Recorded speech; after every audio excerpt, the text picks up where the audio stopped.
nós vamos iniciar esse congresso com a ministração de duas pessoas que eu admiro muito, eu tenho muito respeito, que são os meus sogros, o bispo Davi e a bispa Ednise.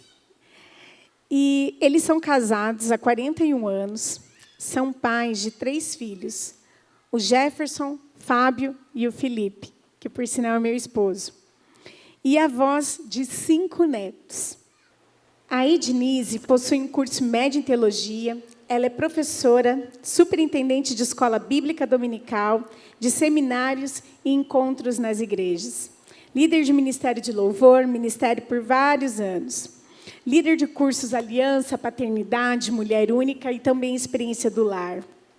O seu esposo, o bispo Davi Valim Freire, ele é bacharel em teologia e exerce o ministério pastoral há mais de 31 anos na Igreja Casa de Oração para Todos os Povos. Professor de escola bíblica dominical, de seminários e vários encontros em diversas igrejas. Professor de curso teológico, escatologia, angelologia, cristologia, liderança cristã e etc. Líder de cursos Aliança, Paternidade e Homem ao Máximo. Autor de estou profetizando, autor de 2 livros, Escatologia, o Ministério de Cristo e dos Anjos nos Tempos do Fim. É uma bênção chamada casamento. Então, eu peço para que vocês, como bons congressistas, cascavelenses, enfim, o Brasil aqui representado, recebessem eles com uma calorosa salva de palmas. Amém? Aguenta, coração. Enfim, chegou o grande dia, né? Esse dia foi muito planejado, foi muito esperado, foi muito aguardado por muitas pessoas. E, graças a Deus, hoje nós estamos aqui. Algo que era apenas um sonho, que eu creio que esse sonho começou lá no coração de Deus, mas para nós era algo muito grande, né? Desafio muito grande. Mas hoje nós temos a grande alegria de estarmos juntos aqui, vendo esse sonho que se tornou realidade. E eu glorifico ao Senhor, porque Deus é fiel. Quando a gente começou os planejamentos para esse evento, a gente pensava, mas como? Como? Às vezes a nossa fé é fraca, mas graças a Deus que nós temos junto conosco uma mulher, e eu quero glorificar muito a Deus pela vida da Fábio. A Fábio é uma mulher muito ousada, e eu louvo a Deus porque eu brinco com ela, você inventa suas loucuras, e a gente acaba embarcando com você nas suas loucuras. Então, se não fosse ela, hoje nós não estaríamos aqui. E eu gostaria de honrar a vida da Fábio. Tá, Fábio? Essa mulher vai longe, gente. Essa mulher vai longe. Às vezes, eu ouso dizer que não tem limites para ela. Mas, enfim, que o Senhor seja glorificado pela vida da Fábio. Eu louvo a Deus também pela vida da Karine. Conhecemos agora, mas parece que já somos amigas há tanto tempo. E ela tem uma agenda apertada, ela tem muitos compromissos. Mas, quando a Fábio sentiu no coração de entrar em contato com ela, para estar participando conosco nesse evento, ela abraçou a ideia. Ela falou, não, eu vou estar com você. Eu louvo a Deus pela sua vida, querida. Tá? Deus vai continuar te usando muito mais para abençoar a nossa cidade, o nosso Brasil, as nações. Enfim, Deus tem grandes coisas para a sua vida. Tá? Louvo a Deus também pela vida da nossa querida Devi. Um encanto de pessoa, uma simpatia só. Eu creio que muitos de vocês já tiveram a oportunidade de estar com ela hoje pela manhã e viram o quanto ela é simpática, o quanto ela é simples, o quanto ela é agradável, o quanto ela quer estar junto com todo mundo. Eu louvo a Deus pela vida dela. Como a Fábio falou, ela teve quase por cancelar esse evento, mas Deus não permitiu, porque Deus queria que ela estivesse aqui. Amém, Jesus. E nós louvamos ao Senhor pela vida dela, uma mulher exemplar, uma mulher que tem muito para nos ensinar, muita inspiração para passar para a gente. né? Eu louvo a Deus também pela equipe que está trabalhando. Nós temos aí muitos voluntários, pessoas que se dispuseram, né, na cantina, em todos os lugares, pessoas trabalhando por esse evento, sem cobrar nada, pessoas que se colocaram à disposição para servir. Um evento desse não se faz com uma pessoa. É muitas pessoas envolvidas. Mas Deus levantou pessoas para estar conosco nessa caminhada. Eu louvo ao Senhor por isso. E eu louvo ao Senhor também pela sua vida, meu querido, minha querida. Eu sei que muito mais pessoas foram contatadas, foram convidadas e disseram não, por muitos motivos, mas não importa. O que nos importa agora é que você disse sim, eu vou estar lá. Isso é o que interessa para nós. Você que disse sim para o Senhor, eu quero estar lá, você não vai se arrepender. Eu creio que no final desse evento, você vai falar assim, nossa, valeu a pena, que bom que eu fui, que bom que eu decidi. Então, queridos, esteja atento. Eu creio que Deus já tem falado conosco e vai falar muito mais, porque muitas coisas vão acontecer ainda até o final da tarde. Esteja atento, não perca a bênção que Deus já tem preparado para você, para mim, para cada um de nós. Amém? Que a paz de nosso Senhor Jesus possa continuar e atingir cada coração aqui, neste momento. E eu creio, como já foi falado, nós estamos muito emocionados, né? E é um sonho tão grande podermos estar juntos.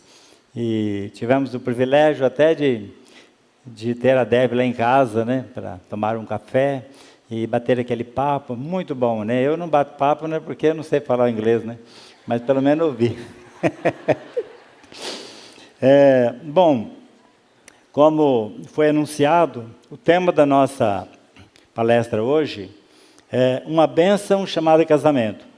É um tema que fala sobre a família. E a gente sabe que a sociedade, de uma forma assim, geral, tem banalizado a questão do casamento. O casamento hoje já não está tendo aquele valor como era no passado. Mas, para nós, o casamento continua sendo uma instituição divina. Deus foi o autor do casamento. E se Ele é o autor, nada dá errado. E nós, para contarmos um pouco da nossa experiência vivida no casamento, são 41 anos, pouco mais, de casamento, e mais alguns anos, né, antes de namoro e noivado. Então, é uma vida.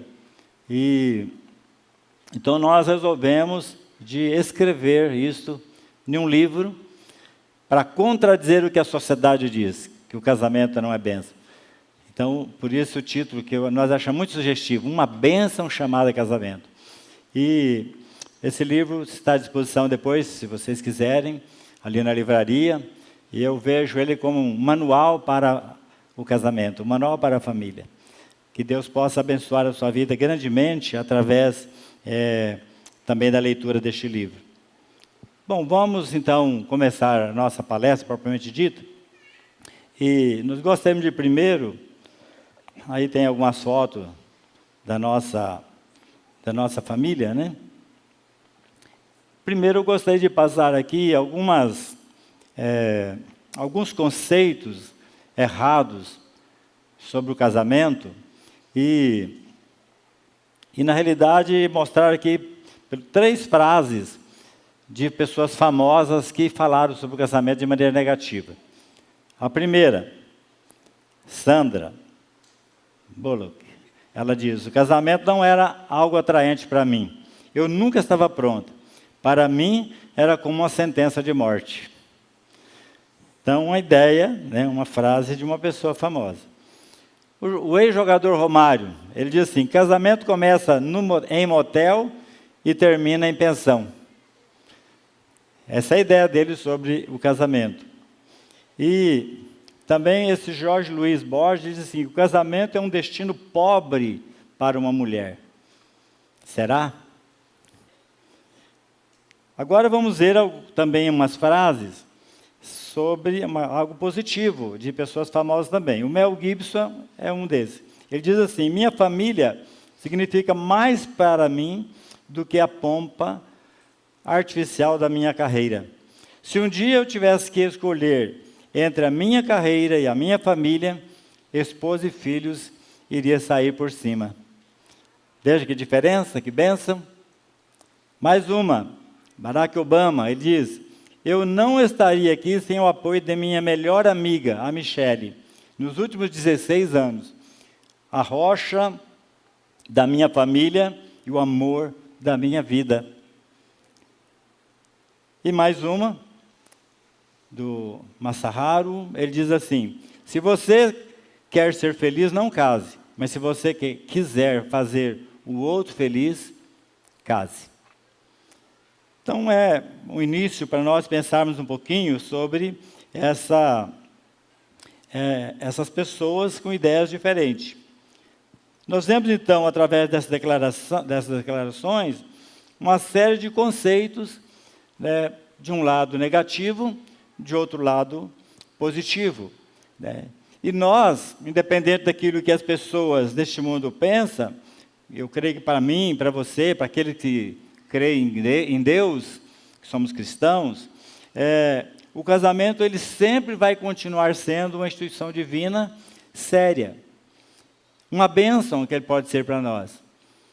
Deus instituiu o casamento com esse propósito de ser realmente uma bênção. Gênesis 2:18, que já foi até mencionado hoje aqui, disse o Senhor, Deus: não é bom que o homem esteja só. Far-lhe-ei uma adjutora, ou uma ajudadora, né, que seja idônea. E no versículo 23, diz assim: disse o homem: esta afinal é osso dos meus ossos e carne da minha carne. Chamar-se-á varoa, porquanto do varão foi tomada. Então, queridos irmãos, irmãs, amigos, Deus nunca erra nas suas decisões. Então, quando Ele criou o homem, e Ele mesmo observando, viu que não era bom o homem estar só, o texto lá, eu creio que muitos conhecem, diz que Adão foi dando nome a todos os animais, mas diz que para o homem não se achava uma companheira, uma auxiliadora, né? Então, Deus resolveu fazer isso. E aí criou a mulher e fez com que eles pudessem se unir, então, no casamento. Então, o casamento, ele está incluído dentro deste projeto de Deus. Quando Deus fez toda a sua criação, no final ele olhava para a criação, o que era a conclusão dele? Diz que viu Deus tudo quanto fizera, e eis que tudo era muito bom. Muito bom. E dentro dessas coisas, que Deus viu que era muito bom, estava o casamento, estava a união de Adão e Eva. Então Deus realmente tem um projeto importante na vida de cada pessoa. Agora, fica-se um questionamento, né? Se Deus, que é um Deus perfeito, que faz tudo perfeito, idealizou essa união entre o homem e uma mulher, chamada casamento, por que muitos casamentos hoje estão fracassados? Hoje em dia nós vemos um grande índice de divórcios, pessoas infelizes, casais que estão infelizes. E muitas vezes até dentro das próprias igrejas cristãs, né, nós temos visto isso acontecendo, separações, casamentos arruinados. Aonde é que está a razão disso, o motivo disso? E a gente volta para a palavra de Deus. Vamos ver lá no início o que foi que Deus determinou quando Ele instituiu o primeiro casamento, lá no Jardim do Éden. A Bíblia diz assim: por essa razão o homem deixará pai e mãe e se unirá à sua mulher, e eles se tornarão uma só carne. É um texto bíblico que a gente sabe de cor e salteado, eu creio que todo mundo sabe. E ele é tão importante que ele foi mencionado por Jesus, lá no Novo Testamento.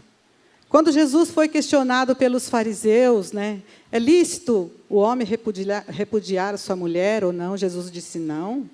Lá no princípio já foi dada uma ordem. Lá no princípio já foi estabelecido algo que é muito necessário para o casamento. E Jesus então cita esse mesmo versículo.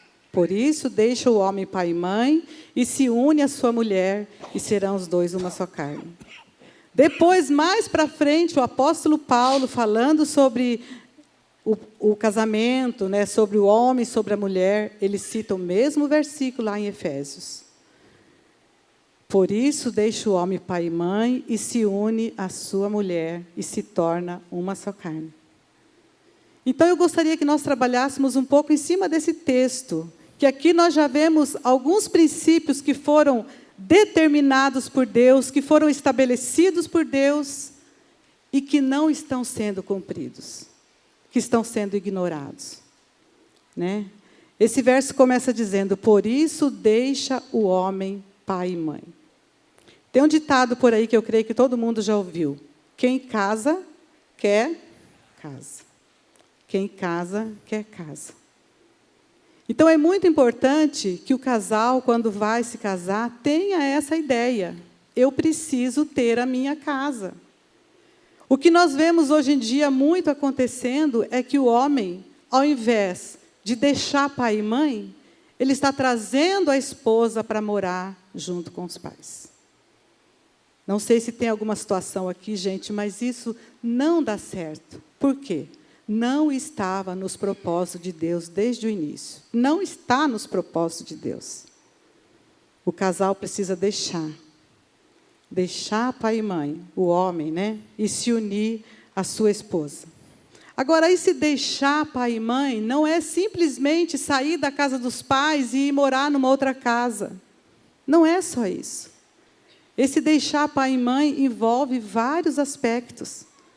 E eu creio que nós podemos falar aqui pelo menos de 3 aspectos que envolve esse deixar pai e mãe, né? O aspecto físico.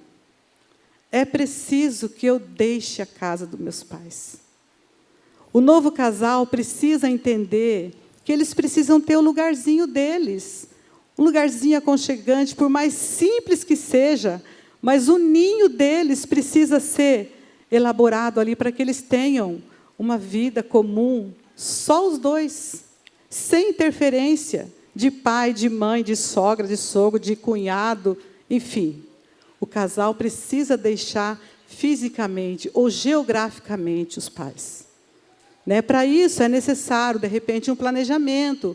Hoje em dia as pessoas estão casando sem planejamento, sem um tempo, né, para se planejar, para organizar tudo. Simplesmente, vamos casar? Vamos.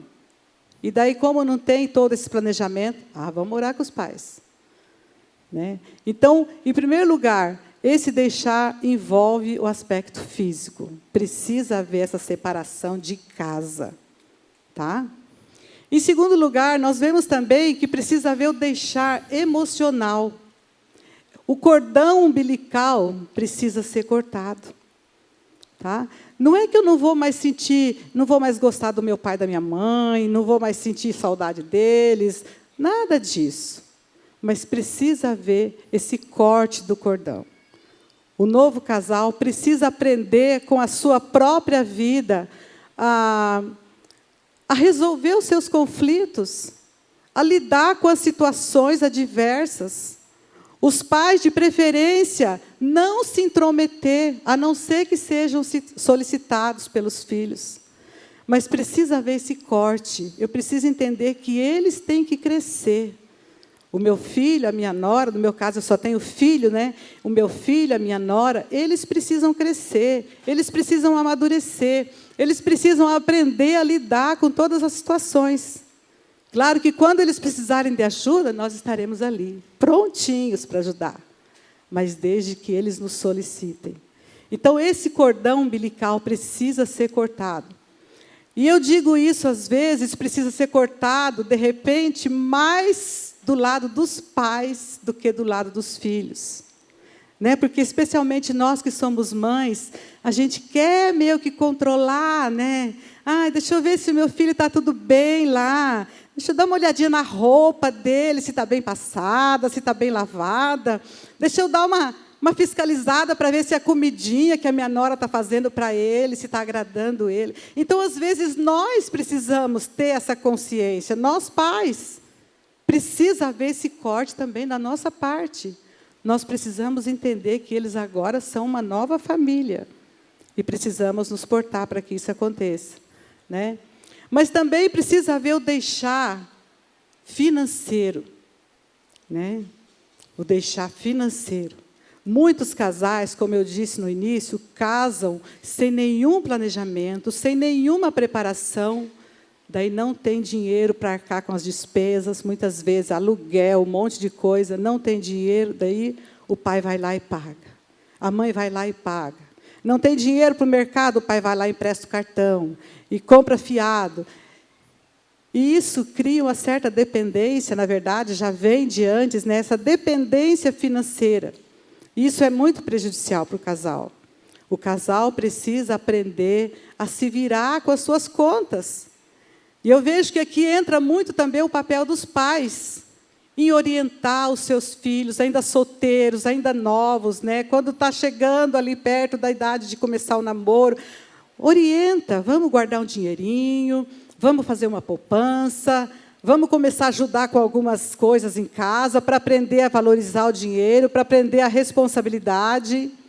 Então, isso cabe muito para os pais também, orientar os filhos. Amanhã, depois, você vai ter a sua casa, você vai ter que arcar com as suas despesas, então você tem que aprender. Então, queridos, é muito importante que nós, pais, tenhamos essa consciência. Os filhos precisam deixar pai e mãe, mas nós precisamos dar uma força, né? Orientá-los. Olha, amanhã depois você vai se casar, então você tem que estar preparado para isso, para que então se torne uma família saudável, uma família estruturada, uma família abençoada, uma família madura, né? E eu creio que é isso que Deus quer para o casamento. E quando o casamento é feito dentro desses princípios, com certeza vai perdurar. O nosso já está em 41, né? Eu creio que nós vamos longe ainda, né? Vamos fazer bodas de ouro e vamos indo, até o dia que Deus quiser. Mas sempre juntinhos. Amém. Juntinhos, né? Passamos as nossas dificuldades no começo, mas juntinhos. Faltava leite, faltava carne, mas nós estávamos ali, juntinhos. E graças a Deus que os meus pais não moravam perto, então não podiam interferir, né? Então a gente teve que aprender na raça mesmo ali. Mas graças a Deus aprendemos. E hoje estamos aí, né? Uma família estruturada, formada. Graças a Deus por esses princípios que a gente resolveu optar e decidiu segui-los.